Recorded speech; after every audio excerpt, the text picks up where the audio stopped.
Sabe, geralmente quando a gente pensa numa grande mudança, tipo mudar de cidade ou até de país, a primeira imagem que vem à cabeça é aquela montanha de caixas de papelão, né? Uhum. Fita adesiva pra todo lado, plástico bolha. Exato. Tudo encaixotadinho, selado, e a gente tem aquela confiança meio que implícita de que a transportadora vai pegar tudo aquilo no ponto A, jogar no caminhão e entregar inteirinho no ponto B. Com certeza. A gente até conta as caixas, né, pra ter certeza de que nada ficou pra trás. É um protocolo físico, bem visível. Pois é, um inventário que você pode tocar, o que traz uma paz de espírito naquele caos todo da mudança. Mas aí, me surgiu uma questão intrigante estudando o material de hoje. Manda. E quando o que está sendo transferido não é uma caixa de livros ou uma geladeira? E quando a gente está falando do pertencimento de alguém a uma comunidade global? Ah, aí a figura muda totalmente. De repente, aquele inventário físico não serve mais pra nada, né? Exatamente. O processo fica meio que invisível e o risco de um indivíduo simplesmente, sei lá, se perder no caminho ou cair no esquecimento institucional parece muito maior. E é uma preocupação real. O risco de alguém se perder nas frestas de um sistema administrativo gigante é constante. Imagina gerenciar o vínculo de milhões de pessoas. Deve ser uma engenharia social insana. Totalmente, é super complexa. E é por isso que a nossa imersão de hoje é tão instigante para quem está acompanhando a gente. Nós vamos mergulhar fundo nos bastidores de como uma organização global lida com essa movimentação de pessoas. Isso mesmo. Nossas fontes de hoje são muito reveladoras. Sim, a gente vai destrinchar o capítulo 6 do Guia para a Secretaria de Igreja e o capítulo 7 do Manual da Igreja. A missão aqui é entender os procedimentos, que são bem rigorosos da tal da carta de transferência. E a gente vai ver desde o ecossistema digital, né, que gerencia isso hoje em dia, até os métodos analógicos para lugares onde a internet ainda não é uma realidade. E olha, eu confesso que tem algo que me fascina nisso tudo. Porque, burocracia costuma ter uma fama horrível, a gente odeia. Ninguém gosta de preencher papel. Pois é, mas quando ela é bem desenhada, acaba funcionando com uma rede de segurança muito, mas muito sofisticada. E para quem está na linha de frente liderando essas comunidades, o objetivo central dessas regras todas não é o controle, sabe? Não é ser chato, é o cuidado. Cuidado com a pessoa, né? Exato.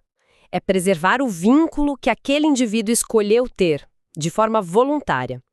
Cada passo existe para garantir que a pessoa seja vista e amparada, não importa onde ela esteja no mapa. Certo, vamos desempacotar isso. Imagina que uma pessoa acabou de chegar numa cidade nova.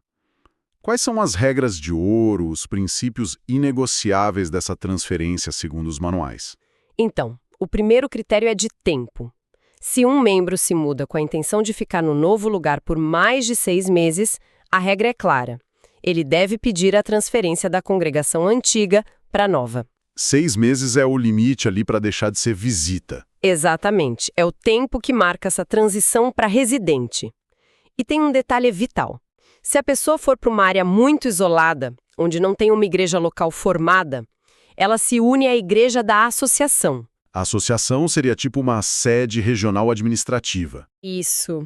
A ideia é não deixar ninguém sem um porto seguro, sem uma filiação oficial. Entendi. E tem um prazo de validade para essa carta circular por aí, certo? Tem sim. A carta vale por 6 meses depois de emitida. Mas olha, a regra principal, a espinha dorsal de tudo isso, é sobre quem dá o primeiro passo. O secretário nunca, em hipótese alguma, pode pedir uma carta sem o membro solicitar. O que faz todo sentido. Imagina ser transferido sem nem saber. O que é fascinante aqui é que isso protege o indivíduo de ações arbitrárias. A filiação é um relacionamento pessoal, voluntário.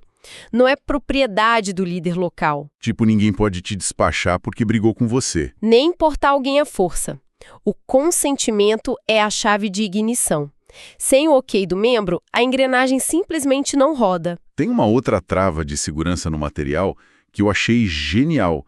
É para evitar que a pessoa caia num buraco negro administrativo. Ah, a regra da remoção do nome. Essa mesma. O nome do membro não é apagado da igreja de origem até que a igreja de destino confirme que recebeu ele. Quando eu li isso, na hora me vem um estalo.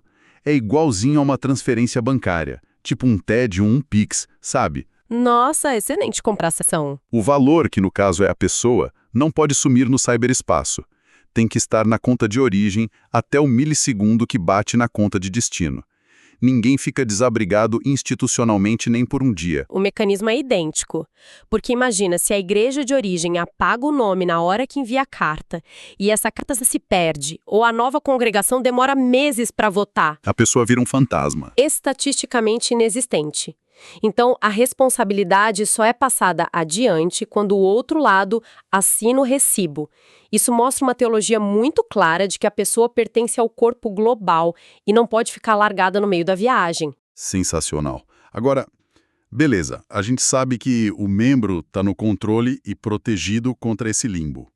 Mas como é que a mágica acontece na prática hoje em dia? O texto fala muito de um sistema. Sim, o grande motor atual é o ACAMS, é o Sistema Adventista de Gestão de Igrejas. É ele que faz a coisa toda rodar globalmente. Mas logo de cara, o software já faz uma checagem. Tipo um filtro. Isso. Se o membro estiver sob disciplina, o ACAMS trava. Ele bloqueia o pedido de transferência automaticamente. Caramba! E isso é para a pessoa não fugir dos problemas mudando de cidade. Basicamente, o sistema força que a situação seja resolvida na comunidade de origem. Mas, estando tudo limpo, existem 3 formas de iniciar esse pedido no mundo digital. Conta pra gente. A primeira, que é super moderna, é o próprio membro pedir através do aplicativo SetMe. Ele abre o app no celular e já solicita a transferência direto para a igreja que está frequentando. E aqui é onde a coisa fica realmente interessante. Porque a gente tem essa imagem de secretaria de igreja como um lugar cheio de livros velhos, poeira, carimbos. Uma coisa bem analógica, né? Demais. E de repente um aplicativo de celular democratiza um processo que era totalmente fechado em salas de reunião. Colocar essa autogestão na mão do usuário comum é uma quebra de paradigma. E pelo app, a pessoa acompanha cada passo, tipo rastrear a encomenda de internet. Sensacional. Reduz muito a ansiedade de achar que o nome foi esquecido numa gaveta qualquer. E as outras 2 formas? A segunda é o membro pedir para o secretário da igreja nova, e aí esse secretário usa o ACMS para pedir para a igreja de origem. E a terceira é o secretário da nova igreja ser proativo. Como assim? Ele nota que a pessoa está indo aos cultos? Isso, ele vê a frequência, inicia o pedido no sistema, mas para a coisa andar ele precisa obrigatoriamente do ok da pessoa. O sistema manda um aviso pedindo a confirmação dela. Ou seja, a tecnologia não atropela a regra do consentimento. De jeito nenhum. O computador pode ser rápido, mas só obedece à vontade humana. Tá, então o pedido voou pela nuvem e chegou na igreja de destino. Só que o computador não decide sozinho se vai receber a pessoa. Tem um rito de aprovação da comunidade que eu achei bem detalhado. É um processo com etapas muito bem definidas. A comissão diretiva da igreja, que são os líderes ali, avalia, mas eles não podem bater o martelo sozinhos. Eles só recomendam, né? Exato. Quem aprova é a congregação. O pastor lê o nome da pessoa no culto, que é a primeira leitura, e a votação só acontece na semana seguinte. E aí entra uma provocação minha. Posso jogar na mesa? Manda ver. Se eu quiser transferir meu plano de uma academia para outra, o gerente lá aperta 2 botões e pronto. Eu saio molhando no mesmo dia. Por que envolver a igreja inteira, tipo 100 pessoas, numa burocracia administrativa? Parece ineficiente, né? Sim, não seria infinitamente mais ágil se a comissão sentasse ali numa terça-feira e resolvesse tudo em 5 minutos? Para que esperar uma semana e ler nome em público? Se conectarmos isso ao quadro geral de como essa organização enxerga a comunidade, a resposta aparece. A congregação ali reunida é a autoridade máxima. Não é só um grupo de gerentes. Não mesmo. Receber alguém não é carimba-papel. É um ato de aliança. A comunidade está dizendo publicamente que se responsabiliza por aquela pessoa ou que abençoa quem está indo embora. Entendi. Então essa espera de uma semana é intencional. É um freio de arrumação vital. Garante que haja deliberação. Se alguém souber de um problema sério, tem tempo para falar com a liderança antes de votar. Evita decisão precipitada feita a portas fechadas. Caramba, isso dá um peso tremendo para a transição. E faz total sentido. Mas olha, lendo as fontes, tem uma camada extra de complexidade. Porque nem toda comunidade tem o mesmo tamanho, certo? Correto. O status canônico varia. O manual separa muito bem o que é uma igreja e o que é um grupo. De igreja para igreja, a gente viu que vai direto no sistema. Mas o que acontece quando envolve um grupo? Aí o fluxo muda. Grupos organizados não têm autoridade administrativa para conceder ou receber cartas de forma autônoma. Eles precisam de ajuda. E quem entra nessa jogada? A associação, aquela sede regional. Se o fluxo for de igreja para grupo ou de grupo para igreja, a sede atua como procuradora legal. Para ver se eu entendi. Pensa numa rede corporativa. A igreja seria tipo uma franquia independente, que gerencia os próprios negócios. O grupo seria um quiosque menorzinho gerido direto pela matriz. Excelente analogia. E a matriz, no caso a associação, é quem assina a papelada legal para o quiosque que ainda está amadurecendo. Exatamente. O secretário do grupo até consulta os líderes locais para ver se o membro está certinho, mas quem vota oficialmente e aperta o botão final no ACMS é a comissão lá da associação. Isso dá muita segurança jurídica. Protege os grupos menores que talvez não tenham estrutura para lidar com problemas documentais pesados. Protege o grupo e o membro, garantindo o mesmo rigor que teria numa igreja gigantesca. Sensacional! Bom, até aqui a gente está falando de um mundo perfeito. Hiperconectado, celular com sinal 5G, app 7M voando. A realidade ideal, né? Mas os manuais são super realistas e dedicam uma parte enorme para a rota analógica. Porque e se a igreja fica no meio do nada sem internet? Ou simplesmente não adotou o sistema ainda? A igreja não para, aí entra a figura do papel. O secretário volta para os formulários físicos, tipo o anexo 6 para pedir, anexo 7 para enviar, anexo 10 para relatório. Bastante formulário. E a associação entra de novo. Entra como uma verdadeira digitadora. O secretário preenche à mão, manda pelo correio para a associação e lá o pessoal insere no sistema. Eles intermediam toda essa carta física. E depois volta o papel para o secretário escrever no livro de registro da igreja. Mas, olha, eu fiquei pensando, no mundo instantâneo, botar papel no correio hoje em dia não deixa o processo vulnerável a extravio, a carta sumir? Isso levanta uma questão importante sobre logística. É lógico que a velocidade despenca e o risco do envelope molhar ou perder existe. Mas o fundamental é notar a lógica por trás disso. Continua sendo o mesmo processo de 3 etapas. A mesma lógica tripla de pedir, conceder e receber, seja no digital ou no papel. A sede regional, sendo essa ponte de segurança, garante que o membro lá da roça isolada vai ser digitalizado e protegido no banco global. Ou seja, a instituição aceita carregar esse peso todo de papelada para não deixar ninguém de fora do guarda-chuva. Exatamente. O sistema se dobra para acomodar a realidade física da pessoa. Incrível. Mas o mundo real vai além da falta de internet. Às vezes tem caos humano mesmo. E o final do capítulo fala de casos extremos.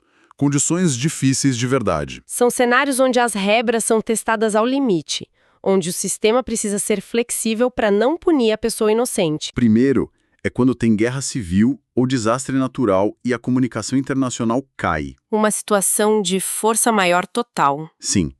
Se for impossível contatar a igreja de origem em outro país, a igreja que está recebendo o membro pode consultar a associação e receber a pessoa por uma tal de profissão de fé. É um atalho legítimo. E depois, quando a internet ou os correios voltam, eles mandam um aviso do que foi feito. Achei diplomático. O segundo caso é sobre o ego humano, a recusa injusta. Se uma igreja se recusar a mandar carta por briga, por rixa, e o membro for injustiçado, ele tem o direito de apelar. Não é refém da liderança local. Ele leva o caso para a comissão da associação. Mostrando que a igreja não é dona de ninguém, né? Exato. E o terceiro cenário é dramático. Imagina uma igreja inteira excluída ou descredenciada da Irmandade. Uma ruptura severa. E o que acontece com as pessoas ali dentro que querem continuar no sistema global? Eles não afundam com o barco. As fontes dizem que eles são transferidos provisoriamente para a igreja da associação. A sede funciona como um bote salva-vidas. Totalmente. Parece um tratado da ONU para lidar com o rompimento de relações bilaterais, sabe? A genialidade disso é que revela muita compaixão. Em tempo de paz, você segue a burocracia certinho. Na crise, a regra suprema é o cuidado. A estrutura toda se contorce para proteger a jornada espiritual daquele indivíduo. Então, o que tudo isso significa para o pessoal que está ouvindo a gente agora? Ficou muito claro que essa carta de transferência está longe de ser só bater carimbo ou atualizar um banco de dados. Vai muito além de uma planilha. É uma coreografia gigante de consentimento, onde um membro dita o ritmo, uma rede de segurança para ninguém cair no limbo. E não importa se é no app do celular em 2 segundos ou se leva um mês de carroça. O propósito é o mesmo: proteger o vínculo da pessoa. E isso me traz para um pensamento final que eu queria deixar para quem acompanha a gente hoje. Não está escrito com essas palavras nos capítulos que a gente leu, mas é a mensagem que grita nas entrelinhas. A alma do negócio. Tenta imaginar o esforço absurdo que a gente descreveu. O custo milionário de servidores, apps de celular, as horas intermináveis de secretários voluntários, as reuniões de comissão e mais, a congregação inteira parando o culto para ler e votar o nome de uma única pessoa que está se mudando. É um investimento de energia monumental. E tudo isso, todo esse império burocrático montado só para garantir que o Joãozinho ou a Mariazinha não se percam quando mudam de bairro. O que isso diz sobre o valor da vida de uma pessoa para essa instituição? É profundo. É como se toda essa papelada e esse código de computador fossem um espelho terreno daquele conceito de ter o nome escrito num livro da vida, sabe? Onde cada registro é sagrado. No fundo, a burocracia, quando ela é assim bem intencionada, é só um jeito muito, mas muito complexo de dizer: a gente sabe quem você é e a gente não vai esquecer o seu nome. Lindo. É para você pensar na próxima vez que for preencher um formulário longo, né? Pois é, algo para refletir. Muito obrigada a todo mundo que mergulhou com a gente em mais essa imersão e a gente se vê na próxima.